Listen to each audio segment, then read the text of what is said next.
ان کا مزید کہنا تھا کہ دعا ہے کہ اللہ تعالیٰ پاکستان کی ترقی میں رکاوٹ ڈالنے والے عناصر کے شر سے ملک کو محفوظ رکھے۔ حکومت کی پوری توجہ مہنگائی میں کمی لا کر عوام کو ریلیف دینے پر مرکوز ہے۔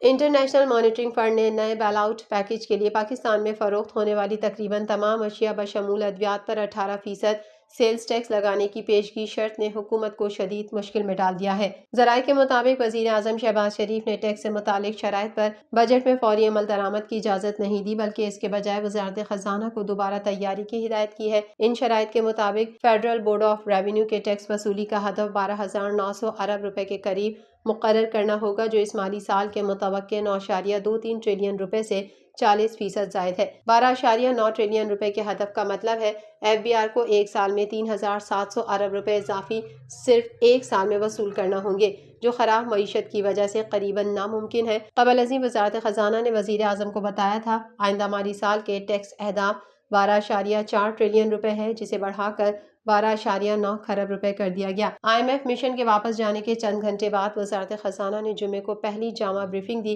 گزشتہ ہفتے وزیر اعظم کو آئی ایم ایف کی جانب سے بجٹ کے مجموعی حجم اور اخراجات سے متعلق شرائط کے متعلق بریفنگ دی گئی تھی۔ ذرائع نے بتایا اگلے بیل آؤٹ پیکیج کی دیگر پیشگی شرائط میں جولائی سے بجلی کی قیمتوں میں اضافہ، گیس کی قیمتیں ایڈجسٹ کرنا اور آئی ایم ایف کی ہدایت کے مطابق نئے بجٹ کی منظوری حاصل کرنا مشکل ہے۔ ذرائع کے مطابق وزیر اعظم کو بتایا گیا اگر پاکستان سیلز ٹیکس میں چھوٹ واپس لینے کی شرط پر عمل درآمد کرتا ہے تو پاکستان میں فروخت ہونے والی تمام اشیاء پر 18% سیلز ٹیکس عائد کرنا ہوگا، سوائے ضروری کھانے پینے کی اشیاء اور جو خود مختار سودوں کے تحت محفوظ ہے۔ وزیر اعظم کو بتایا گیا تمام سیلز ٹیکس چھوٹ واپس لیے بغیر آئی ایم ایف کے ساتھ معاہدہ ممکن نہیں ہے۔ وزیر اعظم نے آئی ایم ایف کی شرائط جاننے کے بعد فوری فیصلہ نہیں کیا، بلکہ وزارت خزانہ کو ان اقدامات پر نظر ثانی کرنے کو کہا۔ آئی ایم ایف کے ساتھ ایک اور ملاقات اگلے ہفتے متوقع ہے۔ سیلز ٹیکس چھوٹ کی تخمینہ سالانہ لاگت 2.9 خرب روپے ہے، جس میں سے 1.4 خرب روپے پیٹرولیم مصنوعات پر سیلز ٹیکس چھوٹ کی لاگت ہے۔ تمام پیٹرولیم مصنوعات پر 5% سیلز ٹیکس لگانے کی تجویز ہے، کیونکہ سیلز ٹیکس کے باقی اثرات پیٹرولیم لیوی کے ذریعے وصول کیے جا رہے ہیں۔ اگلے بجٹ میں سیلز ٹیکس کی چھوٹ میں کم از کم 1.5 خرب روپے واپس لینا ہوں گے۔ آئی ایم ایف نے جمعے کو کہا اہم پیش رفت ہوئی ہے، تاہم توسیعی فنڈ پر عملے کی سطح کے معاہدے تک پہنچنے کے لیے اس کا مشن نیا بیل آؤٹ پیکیج دیے بغیر واشنگٹن واپس چلا گیا۔ آئی ایف ایف کا 2 ہفتے کا تخمینہ جاتی مشن معاہدے کے بغیر ختم ہو گیا، کیونکہ اسلام آباد سیاسی عدم استحکام اور معاشی مسائل سے دوچار ہے۔ مسلم لیگ نون کی قیادت والی مخلوط حکومت بڑھتے ہوئے سیاسی درجہ حرارت کے درمیان معاشی استحکام برقرار رکھنے کے لیے جدوجہد کر رہی ہے۔ اس نے توسیعی فنڈ سہولت پروگرام کو جلد حتمی شکل دینے کی امید ظاہر کی تھی، لیکن آئی ایم ایف نے کسی بھی معاہدے کو اگلے بجٹ کی منظوری سے اس کے فریم ورک کے مطابق جوڑا ہے۔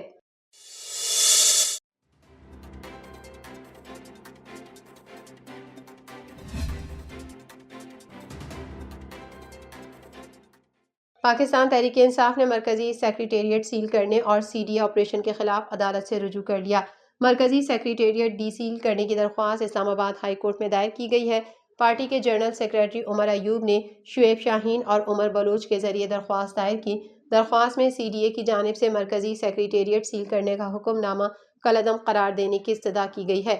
درخواست میں سیکریٹری داخلہ، chief commissioner, chairman C D A, I G اور دیگر کو فریق بنایا گیا۔ اسلام آباد ہائی کورٹ میں دائر درخواست میں کہا گیا ہے کہ ارشد داد اور نسیم الرحمان دونوں پی ٹی آئی کے ممبران ہیں۔ ارشد داد اور نسیم الرحمان نے 17 جولائی 2020 کو ایک ایگریمنٹ کے بعد کمرشل پلاٹ خریدا۔ درخواست کے مطابق 29 جولائی 2020 کو G8 کے اس پلاٹ کے مالک سراج علی نے سی ڈی اے کو ٹرانسفر کا خط لکھا۔ سراج علی کے خط کے بعد سی ڈی اے نے پلاٹ پی ٹی آئی کے نام الاٹ کر دیا۔